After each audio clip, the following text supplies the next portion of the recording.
नमस्कार। चलिए बजट 2026 का एक गहरा विश्लेषण करते हैं। इसे सिर्फ आंकड़ों और नीतियों के दस्तावेज के तौर पर नहीं, बल्कि भारत के आर्थिक भविष्य के एक रोड मैप के रूप में देखना जरूरी है। आइए इसकी परतों को एक-एक करके खोलते हैं और समझते हैं कि इसके मूल में क्या है। आज की हमारी चर्चा कुछ इस तरह आगे बढ़ेगी। हम बजट के पीछे की सोच से शुरू करेंगे, फिर बड़े आर्थिक लक्ष्यों पर नजर डालेंगे।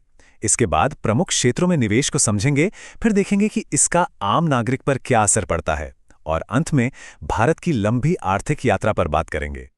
तो सीधे आंकड़ों में जाने से पहले एक कदम पीछे हटकर उस मार्गदर्शक दर्शन को समझना जरूरी है, जो इस साल के सभी नीतिगत फैसलों को दिशा दे रहा है। देखिए, सरकार ने 3 कर्तव्यों को अपने मार्गदर्शक सिद्धांत के रूप में पेश किया है। पहला, उत्पादकता बढ़ाकर आर्थिक विकास को तेज करना। दूसरा, नागरिकों की क्षमता का निर्माण करना। और तीसरा, सबका साथ सबका विकास की सोच के साथ संसाधनों तक सबकी बराबर पहुंच सुनिश्चित करना। अब ये महत्वपूर्ण क्यों है? क्योंकि ये सरकार के इरादे को बिल्कुल साफ करता है। लक्ष्य सिर्फ विकास नहीं, बल्कि समावेशी विकास है। तो इस वैचारिक ढांचे को समझने के बाद अब उन ठोस आंकड़ों पर आते हैं जो इस बजट की नींव हैं।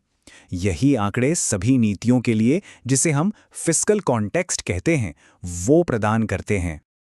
वित्त वर्ष 2025-26 के लिए वास्तविक जीडीपी ग्रोथ 7.4% अनुमानित है। ये सिर्फ एक संख्या नहीं है, ये अर्थव्यवस्था में विश्वास का एक संकेत है। ये आंकड़ा इसलिए मायने रखता है क्योंकि सरकार के रेवेन्यू यानी राजस्व में उछाल की उम्मीदें और खर्च करने की क्षमता सब कुछ इसी पर निर्भर करती है। ये स्लाइड राजकोषीय समेकन यानी फिस्कल कंसोलिडेशन का रास्ता दिखाती है। आसान भाषा में कहें तो सरकार अपने घाटे को कैसे नियंत्रित कर रही है। अब ये इतना जरूरी क्यों है?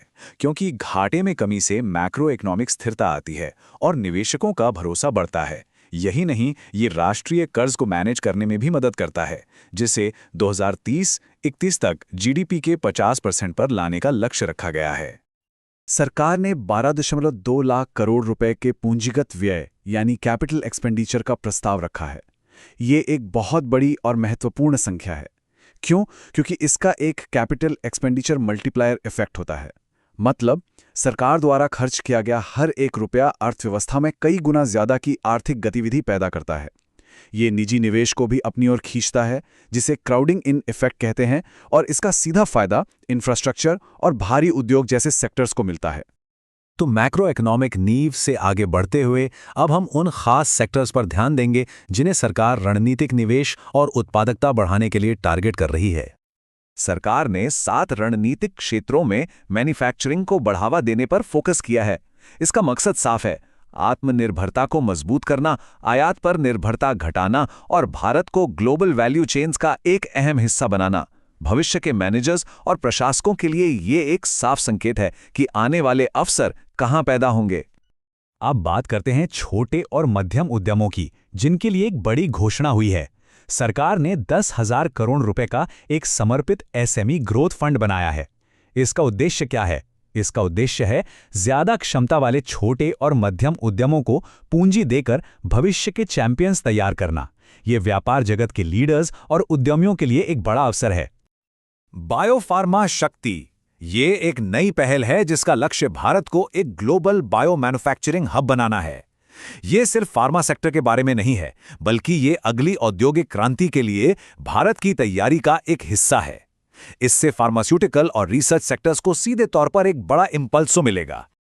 और अब कृषि क्षेत्र के लिए एक अहम पहल, भारत विस्तार, एक मल्टीलिंगुअल एआई टूल है जो किसानों को डेटा पर आधारित फैसले लेने में मदद करेगा, जिससे कृषि उत्पादकता बढ़ेगी और जोखिम कम होगा।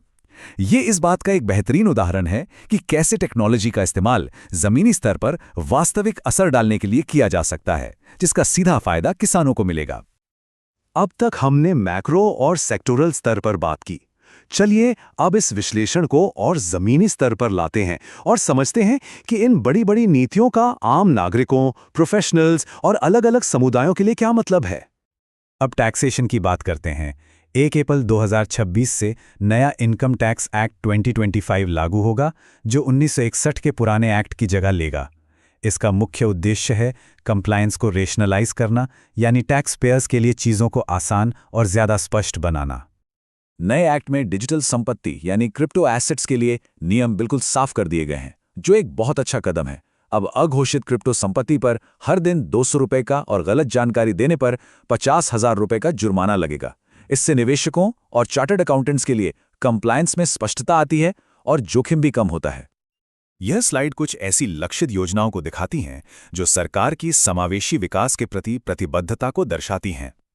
दिव्यांग कौशल योजना दिव्यांगजनों को जरूरी स्किल्स दे रही है। शी-मार्ट्स ग्रामीण महिला उद्यमियों को ताकत दे रही हैं और क्षेत्रीय चिकित्सा हब मेडिकल टूरिज्म को बढ़ावा दे रहे हैं। ये योजनाएं सामाजिक उद्यमियों के लिए भी नए अवसर पैदा करती हैं। मेडिकल हब बनाने की जो प्रक्रिया है वो एक सोची समझी रणनीति को दिखाती है।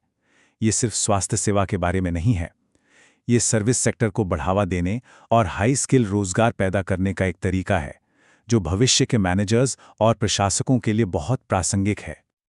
आखिरकार ये सभी पहले एक ही चीज पर केंद्रित हैं, मानव पूंजी का निर्माण।